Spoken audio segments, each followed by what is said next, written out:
आप सभी लोगों को नमस्ते।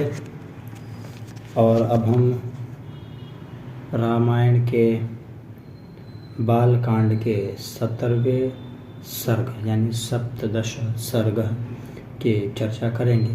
पिछले दिनों चर्चा हो रही थी कि भाई जो विश्वामित्र ऋषि हैं उनके साथ में राम और लक्ष्मण जो हैं वो दोनों जने उनके साथ जा रहे हैं और ताड़का वन के अंदर जो ताड़का नाम की जो राक्षसी है उसने उधम मचा रखा है पूरा।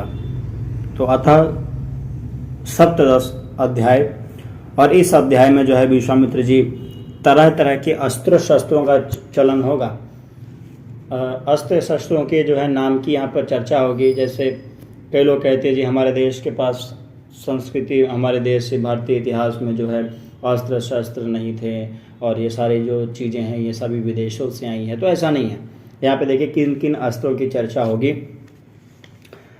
तो वह जो राम है रात्रि बिता करके और विश्वामित्र जी मुस्कुरा करके मधुर वाणी से श्री राम से बोले। क्या बोले कि हे राम, मैं तुमसे बहुत संतुष्ट हूँ और प्रसन्नतापूर्वक सभी अस्त्र मैं तुम्हें देता हूँ। इन अस्त्रों के द्वारा तुम सुर, असुर, गंधर्व और नाग आदि शत्रुओं को अपने वश में करके जीत लोगे। हे राम, मैं इन सब अस्त्रों को तुम्हें देता हूँ। लो, यह महादिव्य दंड चक्र है।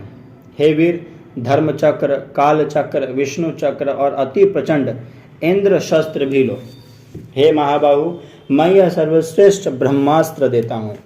ब्रह्मास्त्र के विषय में ऐसे आम धारणा प्रचलित है कि भाई ब्रह्मास्त्र कैसी चीज़ है जिसको चला दो तो फिर वो अपना काम करेगा ही करेगा। वो कोई भी अस्त्र खाली चला जाए लेकिन ब्रह्मास्त्र जो है वो खाली नहीं जा सकता है। मैं तुम्हें पिनाक और नारायण अस्त्र भी प्रदान करता हूँ। पिनाक आजकल जो एक रॉकेट सिस्टम है जिसको कहते हैं पिनाका रॉकेट सिस्टम। तो देखो यहाँ पे भी पिनाक की चर्चा है कि मैं तुम्हें पिनाक और नारायण अस्त्र भी प्रदान करता हूँ। हे राम, यह लो, मैं प्रथम नामक वायव्य अस्त्र, वायु अस्त्र और क्रौंच अस्त्र मैं तुम्हें देता हूँ। फिर यहाँ पर है कि हे राजकुमार, यह उत्तम तलवार भी मैं तुमको देता हूँ। यह लो, मानव नामक जो है इस तलवार का जो नाम है वो क्या है, मानव नाम है उसका। तो यहाँ पे बहुत प्रकार अस्त्र शस्त्र की चर्चा आई। अगर हम सारे अस्त्र शस्त्र की चर्चा करें तो 10-12 मिनट जो है उसके अंदर लग जाएंगे। तो थोड़े थोड़े से जो मोटी मोटी चीज़ें हैं वो मैंने आपको बताई है। इसके पश्चात प्रसन्न होकर के श्री राम विश्वामित्र का अभिवादन करके आगे चलने को तैयार हुए। चलते चलते श्री राम ने विश्वामित्र से पूछा कि हे मुनि, पर्वत के समीप जो काला मेघ दिखाई पड़ता है वह क्या है? यहाँ से वह वृक्षों का झुंड सा प्रतीत होता है। उसे देखने का मेरे अंदर बड़ी ही कौतूहल हो रहा है, बड़ी इच्छा है कि मैं उसको देख करके आऊँ कि क्या है।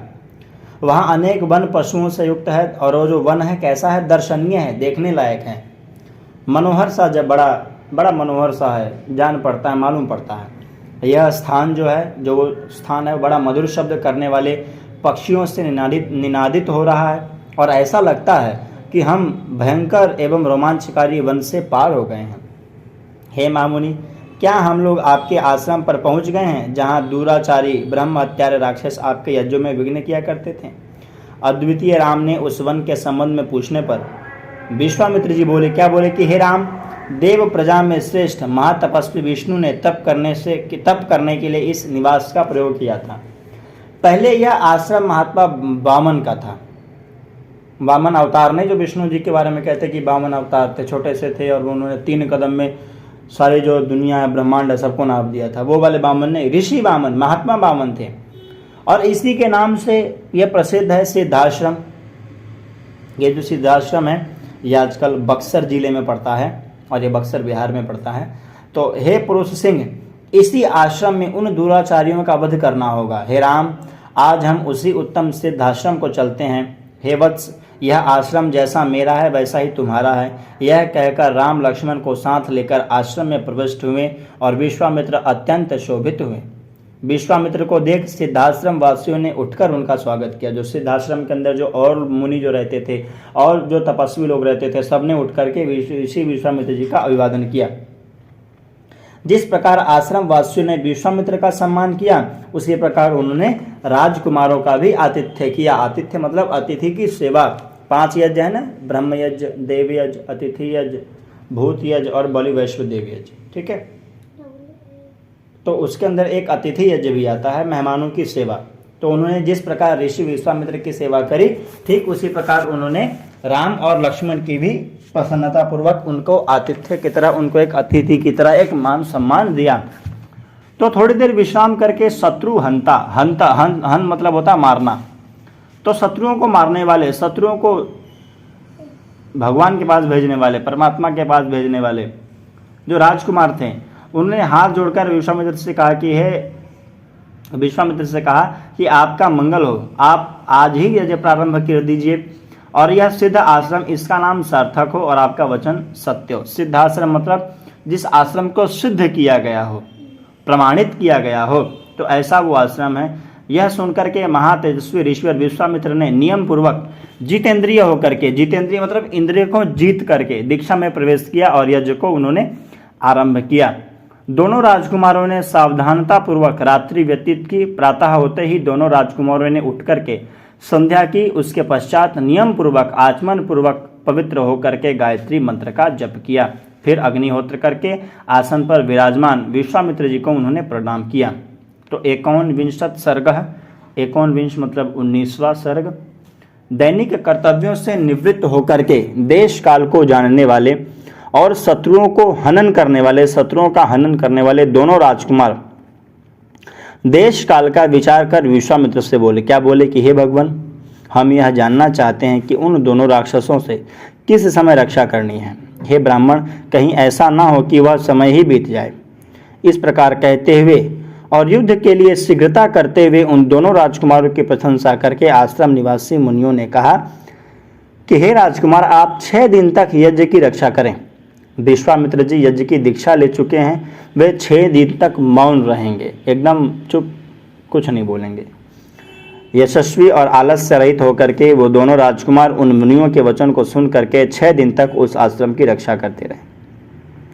5 दिन तो यज्ञ निर्विघ्न समाप्त हो गया। 6ठे दिन आकाश में भयानक शब्द हुआ। मारीच और सुबाहु नामक के अन्य भयंकर राक्षसों ने यज्ञ वेदी पर, यज्ञ के अंदर जो है उन्होंने समस्या उत्पन्न करनी शुरू करी। मतलब 5 दिन तक जो यज्ञ था बड़ा आराम से चला, बड़ी शांति से चला, लेकिन 6ठे दिन जो मारीच और सुबाहु नाम के दो ये जो राक्षस है, रावण समर्थित जो राक्षस हैं, इन्होंने आकर के ऋषियों के यज्ञ में जो है अनेक प्रकार की दुविधाएं उत्पन्न करना प्रारंभ किया। उन्हें अपनी ओर आते देख कमल नेत्र श्री राम लक्ष्मण की ओर देख के बोले कि हे लक्ष्मण, तनिक इन दुराचारी और मांस भक्षक राक्षसों को तो देखो।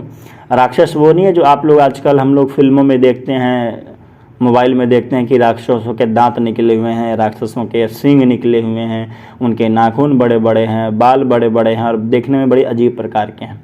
अगर ऐसे राक्षस सच में हो तो पुलिस वालों का काम बड़ा आसान हो जाएगा। सीधे कोई व्यक्ति ऐसा जा रहा होगा, उसको हम कह सकते हैं पुलिस वालों को कि भाई साहब ये जा रहा है शत्रु, ये दुश्मन, ये राक्षस जा रहा है, इसको पकड़िए और इसको जेल में डालिए क्योंकि ये समाज के लिए हानिकारक है। नहीं, राक्षस जो होते हैं वो कर्मों से बनता है। कर्म है अगर इंसान वाले तो इंसान है, मानव वाला कर्म है तो मानव है। अगर उसके कर्म राक्षस वाले हैं, कर्म अगर उसके दुष्ट हैं तो वो राक्षस हम और आप जैसे होते हैं। परम उदार श्री राम ने क्रुद्ध होकर के एक चमचमाता मानव अस्त्र जो है वो मारीच की छाती में मारा। मारीच को भागते हुए देख करके श्री राम लक्ष्मण से बोले कि अब मैं इन निर्दयी और दुष्टाचारियों का भी वध करूंगा। श्री लक्ष्मण जी से ऐसा कह करके अपना हस्त्र लाघव दिखाते हुए राम ने अग्नि अस्त्र निकाला और सुबाहु की छाती में मारा। उस बाण से विद्ध सुबाहु भूमि पर गिर पड़ा और मर गया। शेष बचे राक्षसों को श्री राम ने वायु अस्त्र चला करके नष्ट कर दिया। उस विघ्नकारी समस्त राक्षसों को मारने पर राम मुनियों से इस प्रकार पूजित हुए जैसे असुरों को मारने पर इंद्र पूजित हुए थे। यहाँ पे देखिए एक बहुत ही सुंदर चर्चा है। यहाँ पे उपमा दे रहे हैं, तुलना कर रहे हैं कि राक्षसों को मारने पर राम जो है मुनियों के द्वारा, ये ऋषियों के द्वारा ठीक उसी प्रकार सम्मानित हुए जिस प्रकार असुरों को मारने पर इंद्र को पूजा गया था। तो यज्ञ के निर्विघ्न समाप्त होने पर महर्षि विश्वामित्र 10 दिशाओं को उपद्रव रहित देख करके श्री राम से बोले कि हे महाबाहु, मैं कृतार्थ हुआ, तुमने गुरु आज्ञा का अच्छी प्रकार से पालन किया। हे यशस्वी राम, तुमने सचमुच इस आश्रम का नाम सिद्धाश्रम चरितार्थ कर दिया है। इस प्रकार राम की प्रशंसा कर मुनि विश्वामित्र दोनों राजकुमारों के साथ संध्या करने लगे। राम भगवान जरूर है, लेकिन राम परमात्मा बिल्कुल नहीं है। परमात्मा तो एक ही है। यहाँ पे देखिए शब्द क्या है कि इस प्रकार राम की प्रशंसा करके मुनि विश्वामित्र दोनों राजकुमार के साथ क्या करने लगे, तो संध्या करने लगे। संध्या कर रहे हैं, किसको याद कर रहे हैं, परमात्मा को याद कर रहे हैं। माताओं, सज्जनों, भाइयों, परमात्मा में और भगवान में अंतर होता है। भगवान हम में से हर एक व्यक्ति बन सकता है। भगवान के लिए उन्होंने 6 लक्षण बताए हैं कि 6 लक्षण जिस व्यक्ति के पास हैं, वो 6 लक्षण फिर कभी मैं आपके साथ चर्चा करेंगे, लेकिन जिस व्यक्ति के पास 6 चीज़ें हैं वो व्यक्ति भगवान माना जाएगा। तो दोबारा हम अपने विषय पे लौट करके आते हैं। वीरवर एवं प्रसन्नचित राम लक्ष्मण ने विश्वामित्र का कार्य पूर्ण करके रात्रि को आनंद पूर्वक उसी आश्रम में शयन किया। प्रातःकाल संध्या आदि से निवृत्त हो गए और दोनों विश्वामित्र तथा अन्य ऋषियों के पास गए। कौन दोनों? राम और लक्ष्मण, दोनों भ्राता। अग्नि के समान दे दीप्यमान मुनि को प्रणाम करके मधुरभाषी राम और लक्ष्मण मधुर वचन में बोले कि हे मुनिवर, हम दोनों आपके दास उपस्थित हैं, आज्ञा कीजिए कि हम आपकी क्या सेवा कर सकते हैं। उन दोनों राजकुमारों को ऐसा कहने पर विश्वामित्र को आगे करके सब महर्षि बोले कि हे मुनिवर, धर्मिष्ठ मिथिलाधिपति के जनक के यहाँ एक बड़ा यज्ञ हो रहा है और हम सब लोग वहाँ जा रहे हैं। जो उस आश्रम के अंदर रहने वाले लोग थे, उन्होंने ऋषि से निवेदन किया, ऋषि विश्वामित्र जी से निवेदन किया कि हे ऋषिवर, धर्म के अंदर इच्छा रखने वाले मिथिलाधिपति, जो मिथिला के जो अधिपति है, मिथिला के जो मालिक हैं, मिथिला के जो राजा है, कौन? राजा जनक, उनके यहाँ एक बड़ा यज्ञ हो रहा है और हम सब लोग वहीं जा रहे हैं। माताओं, सज्जनों, शब्दों पर गौर कीजिएगा। ये क्या हो रहा है? यज्ञ हो रहा है। प्राचीन समय में हर एक कार्य को शुरू करने से पहले और उसको खत्म करने के बाद एक यज्ञ होता था। जब राम और लक्ष्मण, आगे इसकी चर्चा आएगी, जब राम और लक्ष्मण दोनों भाई और सेना सहित जब लंका में प्रवेश करते हैं, जब लंका की सीमा में पहुंचते हैं, तो समुद्र किनारे उन्होंने विजय यज्ञ किया था। जीत के लिए, शुभ हो तो यज्ञ, अशुभ हो तो यज्ञ, जीतो तो यज्ञ, हारो तो यज्ञ। यज्ञ केवल उस प्रक्रिया का नाम नहीं है कि समिधा सामग्री हमने जला लिया और उसको अग्निकुंड के अंदर समर्पित कर दिया, जलती हुई अग्नि के अंदर हमारा यज्ञ हो गया। नहीं, यज्ञ एक चलता फिरता वैज्ञानिक सिद्धांत है। इस वैज्ञानिक सिद्धांत को समझें, अपने अपने घरों में यज्ञ करें। तो हे नार शार्दूल, हम आपके साथ चलेंगे और वहां चलने पर आप एक अद्भुत और श्रेष्ठ धनुष को देख सकोगे। ऐसा कह करके मुनि विश्वामित्र ऋषियों और राजकुमारों को साथ लेकर के उत्तर दिशा की ओर रवाना हो गए। तो विश्वामित्र जी के चलते ही उस आश्रम के हिरण और पक्षी भी तपोधन महात्मा विश्वामित्र के पीछे हो लिए, परंतु विश्वामित्र ने उन पशु पक्षियों को लौटा दिया। जो ऋषि विश्वामित्र जी थे, कहते हैं कि पशुओं को अगर प्यार दो, जानवरों को अगर प्यार दो, प्राणियों से अगर आप प्यार करो तो प्राणी भी आपकी बातों को सुनते हैं, प्राणी भी आपसे प्यार करते हैं। जब ये लोग बहुत दूर निकल गए और सूर्य अस्त होने लगा तो उन्होंने सोन नदी के तट पर डेरे को डाला। किस नदी के तट पर? सोन नदी, सोन जो नदी थी। सूर्यास्त होने पर उन लोगों ने स्नान करके संध्या उपासना करी, फिर अग्निहोत्र किया। उसके पश्चात विश्वामित्र को आगे करके बैठ गए। उसके पश्चात महातेजस्वी श्री राम ने मुनिवर विश्वामित्र से कौतूहलवश पूछा कि हे भगवान, हरे भरे वनों से युक्त देश कौन सा है? मैं यह जानना चाहता हूँ, कृपा मुझे इसका ठीक ठीक वृत्तांत बताइए। तो श्री राम के पूछने पर तपस्वी और व्रतशील विश्वामित्र ने अन्य ऋषियों के मध्य में उस देश का संपूर्ण वृत्तांत कह करके सुनाया। क्या सुनाया? विश्वामित्र ने ऋषियों सहित वरात्रि सोन नदी पर व्यतीत किया। प्रातः काल होने पर वे श्री राम से बोले कि हे राम, उठो, प्रातः काल हो चुका है, वत्स, तुम्हारा कल्याण हो, संध्या उपासना करने की तैयारी करो। मुनि का यह वचन सुन करके श्री राम प्रात कृत्यों से निवृत्त होकर के फिर वे सब लोग विविध वनों को देखते हुए आगे चले। जब चलते चलते पर्याप्त दूर निकल गए तो दोपहर के समय उन्हें मुनियों से सेवित श्रेष्ठ गंगा का दर्शन हुआ। हंस और सारसों से सुशोभित उस पुण्य सलिल गंगा को देख करके राम लक्ष्मण सहित सब ऋषि लोग बहुत अत्यंत प्रसन्न हुए। वे सब लोग गंगा के तट पर ठहर गए। स्नान, संध्या, यज्ञ तथा यज्ञ का शिष्टान्न को खाने के पश्चात वे सब लोग प्रसन्न हो विश्वामित्र के चारों ओर बैठ गए। तब प्रसन्न चित्र श्री राम ने कहा कि भगवान, मैं त्रिपथगा गंगा का वृत्तांत सुनना चाहता हूँ। और राम के इस प्रकार पूछने पर विश्वामित्र से उन्होंने कह करके सुनाया।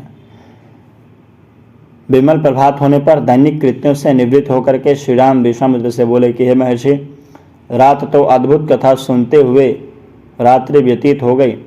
आइए अब नदी में श्रेष्ठ त्रिपथगामिनी गंगा नदी को पार करें। महात्मा राम के वचन सुन करके विश्वामित्र ऋषिगण और राजकुमारों के साथ गंगा के पार हुए। गंगा के उत्तम तट पर पहुंच करके ऋषियों को विदा करके वे गंगा के किनारे बैठ गए। तभी उन्होंने विशाला नाम की नगरी को देखा। तदंतर विश्वामित्र दोनों राजकुमारों को साथ ले स्वर्ग के समान सुंदर और रमणीक विशाला नगरी में गए। तब बुद्धिमान राम ने हाथ जोड़ करके विश्वामित्र से विशालापुरी का इतिहास पूछा। हे मुनि, भगवान आपका कल्याण करे, कृपा करके मुझे इस बात से निवेदित करें कि किस वंश का राजा राज करता था, और यह जानने के लिए मैं अत्यंत उत्सुक हूँ। तो इस प्रकार उनसे पूछने पर जो ऋषिवर विश्वामित्र थे उन्होंने विशाला नगरी का प्राचीन इतिहास कहने लगे कि हे राम, ये वही स्थान है जहाँ इंद्र ने तपसिद्ध माता अदिति की सेवा करी थी। हे पुरुष सिंह, इक्ष्वाकु के परम धार्मिक पुत्र विशाल ने जो अलम्बुसा के गर्भ से उत्पन्न हुआ था, यह नगरी बसाई थी। इस समय दुर्जय सुमति इस पुरी पर शासन करते हैं।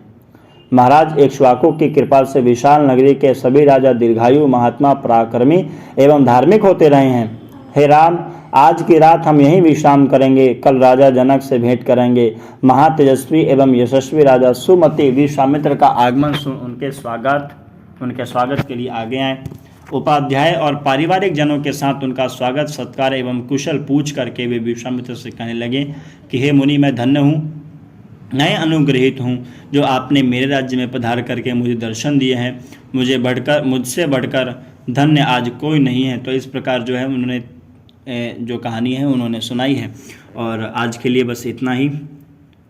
22 अध्याय तक जो है हमने 22 सर्ग तक, माफ़ी चाहता हूँ, 22 सर्ग तक जो है हमने इस कहानी को पढ़ा है, इस कथा को किया है। आगे के दौर में, आगे के समय में हम आपके साथ थोड़ी थोड़ी जो है ज्ञान की चर्चा ऐसे ही आगे बढ़ाते रहेंगे। आप सब लोगों का बहुत बहुत धन्यवाद। ओम शम, ओम शांति, ओम धन्यवाद।